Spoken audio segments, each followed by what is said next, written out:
How to fix Siri not responding on iPhone 12.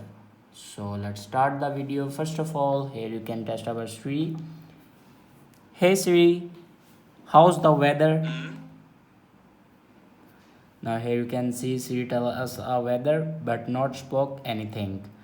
If you want to fix this problem, then simply open settings and scroll down and click on Siri, and then click on Siri responses.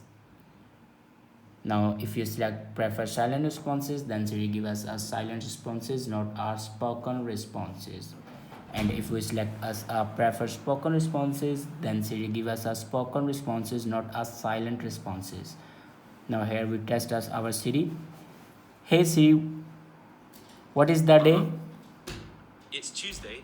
Now here you can see Siri give us a spoken responses, not a silent responses.